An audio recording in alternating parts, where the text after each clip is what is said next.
തിരുവനന്തപുരം ആസ്ഥാനമായി പ്രവർത്തിക്കുന്ന ഭാരതീയ വിചാര കേന്ദ്രം അവർ സംഘടിപ്പിക്കുന്ന ശ്രീ പരമേശ്വർജി സ്മാരക പ്രഭാഷണ പരമ്പരയുടെ 5ാം പതിപ്പ് Uday palace convention centre Kowdiar വെച്ച് നടക്കാൻ പോകുന്നു.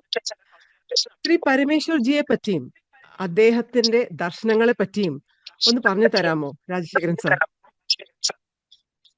പരമേശ്വർജിയെ കുറിച്ച് പറയുക എന്ന് പറഞ്ഞു കഴിഞ്ഞാല് കേരളത്തിന്റെ ഭൗതിക സമൂഹത്തിന് ഒരു പരിചയപ്പെടുത്തലും ആവശ്യമില്ലാത്ത മഹത്തായ വ്യക്തിത്വമായിരുന്നു പരമേശ്വർജിയുടെ. ഒരുപക്ഷെ കേരളത്തിന്റെ എന്ന് പറഞ്ഞാൽ പോരാ, ഭാരതത്തിന്റെ തന്നെ.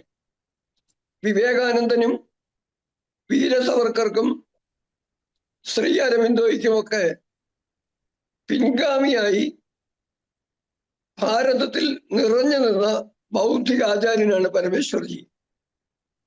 പരമേശ്വർജി കേരളത്തിലേക്ക് വരുന്നത് പ്രധാനമായും കേരളത്തിന്റെ വൈചാരിക മേഖലയിലേക്ക് വരുന്നത് ഡൽഹിയിലെ ദീനദയാൽ റിസർച്ച് ഇൻസ്റ്റിറ്റ്യൂട്ടിലെ തന്റെ ദൗത്യം കഴിഞ്ഞ ശേഷമാണ്. 1982 തിരുവനന്തപുരത്ത് ഭാരതീയ വിചാര കേന്ദ്രം സ്ഥാപിച്ചുകൊണ്ട് അവിടെ പ്രധാനപ്പെട്ട ഒരു വിഷയമുണ്ടായിരുന്നു, ഒരു വെല്ലുവിളി ഉണ്ടായിരുന്നു. കേരള സമൂഹത്തിന് ഒരു വെല്ലുവിളി ഉണ്ടായിരുന്നു. അതായത് പ്രത്യേകിച്ചും കമ്മ്യൂണിസ്റ്റ് പക്ഷം കേരളത്തിൽ വളർത്തിക്കൊണ്ടുവന്ന ഭാരതീയം അല്ലാത്തതും പലപ്പോഴും ഭാരതത്തിന് വിരുദ്ധവുമായ കാഴ്ചപ്പാടുകളെ ഈ മണ്ണിൽ നിന്ന് പ്രതിരോധിക്കേണ്ടത് അനിവാര്യമായ ഒരു സംഗതിയായി മാറി.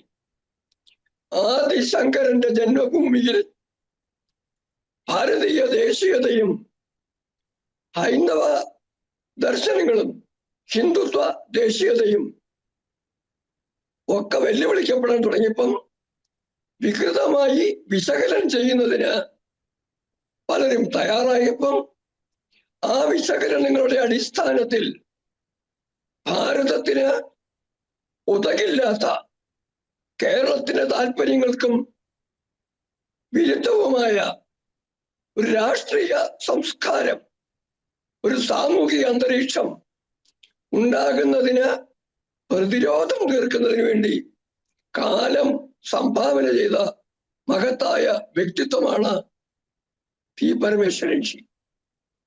ആദിശങ്കരന്റെ ആശയങ്ങൾക്ക് അദ്ദേഹം സ്വാഭാവികമായും ഉൾക്കൊണ്ടിട്ടുണ്ട്. ശ്രീനാരായണ ഗുരുദേവനിൽ നിന്നും വിദ്യാധിരാജ ചട്ടമ്പി സ്വാമികളുടെയും അയ്യ വൈകുണ്ഠ സ്വാമികളുടെയും ഒക്കെ അവരുടെ പ്രവർത്തനം കൊണ്ട് അതിലൊക്കെ ഉപരിയായി സ്വാമി വിവേകാനന്ദന്റെ ആ ആശയ പശ്ചാത്തലം കൂടി സ്വന്തം ആത്മാവിലേക്ക് ഉൾക്കൊണ്ട് കഴിഞ്ഞ പരമേശ്വർജിക്ക് കേരളത്തിലെ ആ പ്രതികൂലമായ ബൗദ്ധിക സാഹചര്യത്തെ കേരളത്തിനും ഭാരതത്തിനും അനുകൂലമായി മാറ്റിയെടുക്കുക എന്നുള്ള മഹത്തായ ദൗത്യം നിർവഹിക്കുന്നത് അത്ര ബുദ്ധിമുട്ടുള്ള കാര്യമേ ആയിട്ടില്ലെന്നുള്ളതാണ് സത്യം. ആ പരിശ്രമത്തിനിടയ്ക്ക് അദ്ദേഹം കാറൽ മാർക്സിനെയും വിവേകാനന്ദനെയും താരതമ്യം ചെയ്തുകൊണ്ടുള്ള ഒരു പുസ്തകം ഇറക്കി, മാർക്സ് ആൻഡ് വിവേകാനന്ദ. അത് കേരളത്തിന് മാത്രമല്ല, ഇംഗ്ലീഷിലാണ് എഴുതിയിരിക്കുന്നത്. ലോകത്താകമാനം മാർക്സിനെ മോശമായി, കാറൽ മാർക്സിനെ മോശമായി കാണാതെ വിവേകാനന്ദനെ ആവശ്യത്തിലധികം പ്രകീർത്തിക്കാതെ തന്നെ രണ്ടുപേരെയും അവരുടെ പശ്ചാത്തലത്തിൽ അവരുടെ എല്ലാ മെറിറ്റ്സ് ആൻഡ് ഡിമെറിറ്റ്സ് വേണ്ടതുപോലെ ചർച്ച ചെയ്ത് ലോകത്തിലെ അക്കാദമിക ലോകത്തിന് പഠിക്കുന്നതിന് ഉതകുന്ന ഒരു ഗ്രന്ഥമായാണ് അദ്ദേഹത്തിന്റെ സംഭാവനയിൽ ഏറ്റവും പ്രധാനപ്പെട്ടത്. അതിന് ആമുഖം എഴുതിയിരിക്കുന്നത് ജസ്റ്റിസ് BR കൃഷ്ണയ്യരാണ്. അദ്ദേഹത്തിന്റെ വാക്കുകളിൽ തന്നെ ആ പുസ്തകത്തിന്റെ വിലയിരുത്തൽ അത് കൃത്യമായി നടത്തിയിരിക്കുന്നു. ഞാൻ പറയും, പരമേശ്വർജിയെ പഠിക്കണമെങ്കിൽ, കാറൽ മാർക്സിനെ പഠിക്കണമെങ്കിൽ വിവേകാനന്ദനെ പഠിക്കണമെങ്കിൽ പരമേശ്വർജിയുടെ മാർക്സ് ആൻഡ് വിവേകാനന്ദ വായിച്ചിരിക്കണം.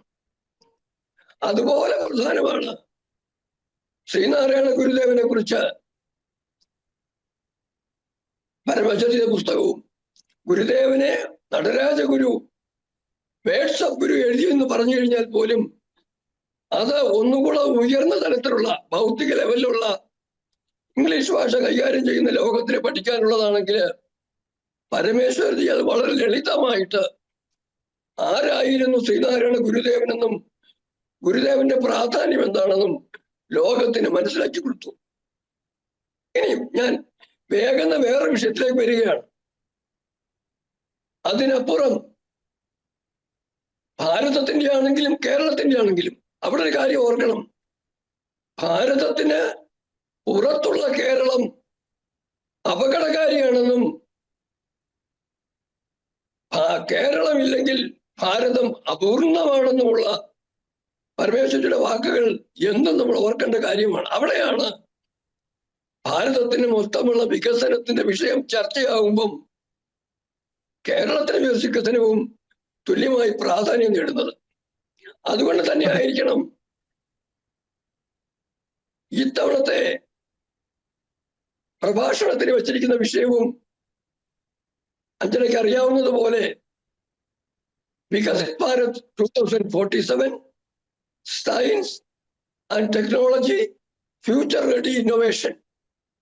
ഭാവിക്ക് ഉതകുന്ന തരത്തില് ശാസ്ത്ര സാങ്കേതിക മേഖലകളെ ഭാരതത്തിന്റെ വളർച്ച ഉറപ്പാക്കിക്കൊണ്ട് 2047 വികസിത ഭാരതത്തിന്റെ ലക്ഷ്യം പൂർത്തീകരിക്കുന്നതിനുള്ള ചർച്ച, സംവാദങ്ങൾ ഒക്കെ ആരംഭിക്കുന്നതിന് തുടക്കം കേരളത്തിൽ ഉണ്ടാകണം എന്നുള്ള ലക്ഷ്യം വെച്ചാണ് ഭാരതീയ വിചാര കേന്ദ്രം കേന്ദ്രമന്ത്രി ഡോക്ടർ ജിതേന്ദ്ര സിംഗിനെ കൊണ്ട് ആ വിഷയം സംസാരിപ്പിക്കുന്നത്.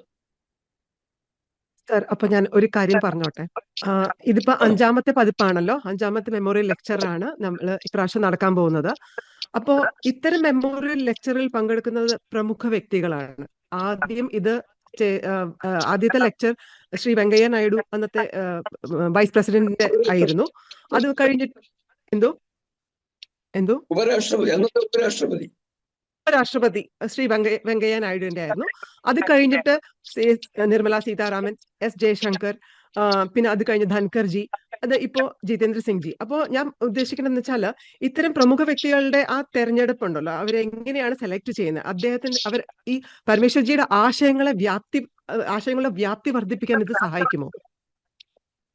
പരമേശ്വർജിയുടെ ആശയങ്ങളെ വ്യാപ്തി വർദ്ധിപ്പിക്കാൻ സഹായിക്കുന്നു മാത്രമല്ല, വർത്തമാനകാല ഭാരതവും ലോകവും മാനവിക സമൂഹവും നേടുന്ന വിഷയങ്ങളിലേക്ക് ആ ചർച്ച പോകണം. അവിടെ പരമേശ്വർജി പോലും ആഗ്രഹിച്ചിട്ടുള്ളത് അദ്ദേഹത്തിന്റെ ചിന്തകളോ അദ്ദേഹത്തെ കുറിച്ചോ ചർച്ച ചെയ്യപ്പെടാനല്ല. ഭാരതവും ലോകവും മാനവ സമൂഹവും ചിന്തിക്കേണ്ട വിഷയങ്ങളിലേക്ക് ശ്രദ്ധ തിരിച്ചുവിടാനും അവിടെയൊക്കെ സംവാദങ്ങൾ സകാരാത്മകമാക്കുവാനുമാണ് അദ്ദേഹം ശ്രമിച്ചത്. ഉദാഹരണത്തിന് നിർമ്മല സീതാരാമൻ ജി വന്ന ആ പ്രഭാഷണത്തിലെ വിഷയം കേന്ദ്ര സംസ്ഥാന ബന്ധങ്ങളായിരുന്നു.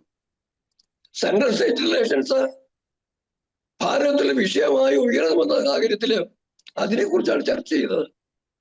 അങ്ങനെ ഓരോ തവണ വരുമ്പോഴും, അതുപോലെ വിദേശകാര്യമന്ത്രി ജയശങ്കർജി വന്നപ്പം സ്വാഭാവികമായും വിദേശകാര്യമാണ് ചർച്ച ചെയ്തത്.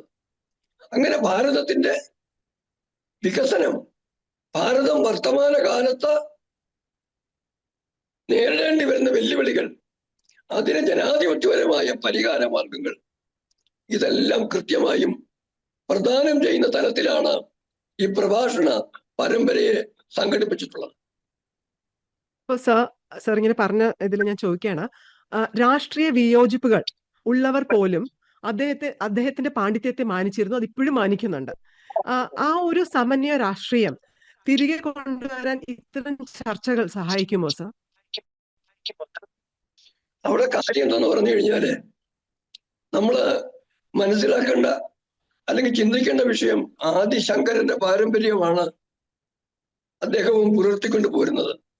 ഒരിക്കലും അപ്പുറത്തിരുന്ന് സംവാദങ്ങളിൽ ഏർപ്പെടുന്നവരെ ശത്രുക്കളായിട്ട് കാണാതെ സത്യം കണ്ടെത്താനുള്ള ഉപാധിയായി ആ വ്യക്തിയായുള്ള സംവാദത്തെ മാറ്റിയെടുക്കുവാനും, അങ്ങനെ മാറ്റിയെടുക്കുമ്പം വീണ്ടും വീണ്ടും കാണുന്നതിന് അവസരം ഉണ്ടാകാൻ പറ്റുന്ന തരത്തില് ഒരു തരത്തിലുള്ള വ്യക്തിപരമായ വിദ്വേഷങ്ങളും വയ്ക്കാതെയും പോകുന്നൊരു കാഴ്ചപ്പാടാണ് പരമേശ്വർജി പിന്തുടർന്നത്. അല്ലെങ്കിൽ തന്നെ രാഷ്ട്രീയ സ്വയം സേവക സംഘത്തിന്റെ സമീപനം ആളുകളെ രണ്ടായിട്ടേ കാണുന്നുള്ളൂ. ഒരു കൂട്ടര് ഇന്ന് സംഘത്തോടൊപ്പമുള്ളവര്, രണ്ടാമത്തെ കൂട്ടര് നാളെ സംഘത്തോടൊപ്പം വരേണ്ടവര്. മൊത്തം സമാജത്തെയും സംഘത്തിലേക്ക് സ്വീകരിക്കാൻ കാത്തിരിക്കുന്ന ഒരു രാഷ്ട്രീയ സ്വയം സേവക സംഘത്തിന്റെ മുതിർന്ന പ്രചാരകര് ആരെയെങ്കിലും ശത്രുവായി കാണാൻ കഴിയുമോ? അങ്ങനെയുള്ള ആശയ പശ്ചാത്തലമില്ലാത്തവര് പരമേശ്വരനെ ശത്രുവായി കണ്ടാലും പരമേശ്വരത്തെ ചെറുതാക്കി കണ്ടാൽ പോലും അദ്ദേഹത്തിന് അതിൽ പരാതിയൊന്നുമില്ല. ഒരു കാര്യം ഞാൻ പറയാം. മഹാകവി അക്കിത്തം അച്യുതമേനോനായിട്ട് സംഭാഷണം നടത്തി. തൃശ്ശൂർ ഒരു ലൈബ്രറിയിൽ വെച്ചാണ്. ആ ലൈബ്രറിയിൽ വെച്ച് മറ്റുള്ളവരുടെ സാന്നിധ്യത്തിൽ വെച്ച് അക്കിത്തം പരമേശ്വരജിയെ കുറിച്ചുള്ള ഇദ്ദേഹത്തിന്റെ പരിചയത്തെ കുറിച്ച് സംസാരിച്ചു. അന്നേരം ഒന്നും മിണ്ടിയില്ല, നിശബ്ദനായിരുന്ന് അച്യുതമേനോൻ കേട്ടു.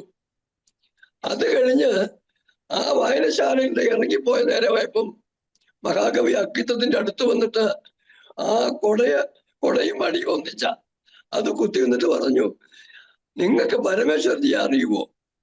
അറിയും. അടുത്ത എന്തൊരു വലിയ മനുഷ്യനാ, കമ്മ്യൂണിസ്റ്റ് നേതാവ് അച്യുതമേനോൻ വാക്കാണ്.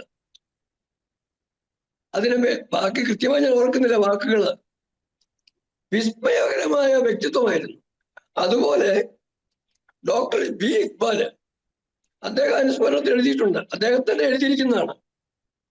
കേരളത്തിലെ പ്രമുഖനായ ഒരു ഇടതുപക്ഷ ബൗദ്ധിക വ്യക്തിത്വമാണ്. സഖാവ് എം ശങ്കരൻ നമ്പൂതിരിപ്പാട് ഒരിക്കൽ ഇക്ബാലിനോട് ചോദിച്ചു, ഡോക്ടർ ബി ഇക്ബാലിനോട് ചോദിച്ചു, ഗുരുദേവനുമായി എല്ലാ ബന്ധപ്പെട്ട പുസ്തകങ്ങളെല്ലാം വായിച്ചിട്ടുള്ള കൂട്ടത്തില് നിങ്ങൾ പി പരമേശ്വരൻ എഴുതിയ പുസ്തകം വായിച്ചിട്ടുണ്ടോ എന്ന് ചോദിച്ചു. ഇല്ലെങ്കിൽ അതും കൂടി വായിക്കാൻ, ശ്രീനാരായണ ഗുരുദേവനെ കുറിച്ച് പി പരമേശ്വരൻ എഴുതിയ പുസ്തകം കൂടി വായിക്കാൻ പറഞ്ഞു.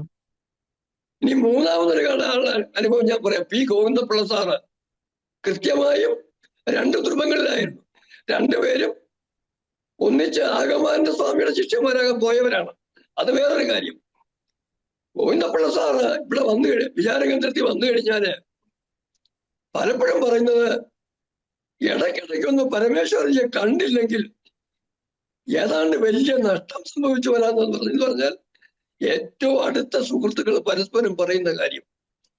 അതാണ് പ്രധാനം. ആ ഒരു വ്യക്തിത്വം എതിർക്കുന്നവർക്ക് പോലും വേണ്ട. പിണറായി വിജയൻ അദ്ദേഹത്തിന്റെ അനുശോചനത്തിൽ എഴുതിയത് ഋഷിതുല്യനായ വ്യക്തി എന്ന് എഴുതിയിരിക്കുന്നത്. നമ്മളത് തീർച്ചയായും ഓർക്കുകയും ആ തലത്തിലേക്ക് ഓരോരുത്തരും, സംവാദങ്ങളിൽ ഏർപ്പെടുന്ന ഓരോരുത്തരും ആ ഒരു തലത്തിലേക്ക് വളരുവാൻ ശ്രമിക്കുകയും ചെയ്യണമെന്നാണ് എനിക്ക് പറയാനുള്ളത്. ഭാരതീയ വിചാര കേന്ദ്രത്തിന്റെ ഈ ലെക്ചർ നടത്താനുള്ള ആശയപരമായ അജണ്ട എന്താണ് സാർ? അത് വളരെ വ്യക്തമല്ലേ. ഭാരത വിചാര കേന്ദ്രത്തിന്റെ സംഘടനാപരമായ ലക്ഷ്യം എന്ന് പറയുന്നത് ഭാരതത്തിന്റെ വികസനത്തിന് വേണ്ടിയുള്ള പഠന ഗവേഷണങ്ങളാണ്. അങ്ങനെ ഒരു പഠന ഗവേഷണം വരുമ്പം ഭാരതത്തിന്റെ, അതിനാദ്യം ഓർക്കേണ്ടത് രാഷ്ട്രീയ സ്വയം സേവക സംഘത്തിന്റെ ലക്ഷ്യമാണ്. സംഘത്തിന്റെ ലക്ഷ്യം എന്ന് പറയുന്നത് ഭാരതത്തെ വിശ്വഗുരുവാക്കുക എന്നാണ്. ഭാരതത്തിന് ഒരു കാലത്തുണ്ടായിരുന്ന പ്രാധാന്യം ലോകത്തിൽ വീണ്ടെടുക്കുക എന്നുള്ളത്. വിശ്വഗുരു ഭാരതത്തെയാണ് കേട്ടോ. പലരും പറഞ്ഞു വെക്കുന്നത് നരേന്ദ്രമോദിക്കും അങ്ങനെ ഒരു ആഗ്രഹമില്ല, അദ്ദേഹത്തോടൊപ്പം നിൽക്കുന്നവർക്കും ആഗ്രഹമില്ല. അദ്ദേഹം പരിശ്രമിക്കുന്നത്, മോദി ഉൾപ്പെടെ പരിശ്രമിക്കുന്നത് ഭാരതത്തെ വിശ്വഗുരുവാക്കാനാണ്. ആ വിശ്വഗുരു പദത്തിലേക്ക് ഭാരതം എത്തണമെങ്കിൽ സമസ്ത മേഖലയിലുമുള്ള വികസനം ഉണ്ടാവണം. ജ്ഞാനത്തിന്റെ, അറിവിന്റെ മേഖലയിൽ, അറിവ് പ്രയോഗിക്കുന്ന മേഖലയിൽ എല്ലായിടത്തും വികസനം ഉണ്ടാവണം. പ്രത്യേകിച്ചും ഇത്തവണത്തെ വിഷയത്തെക്കുറിച്ച് ഇവിടെ കണക്കിലെടുക്കുമ്പം നമ്മൾ ആലോചിക്കണം.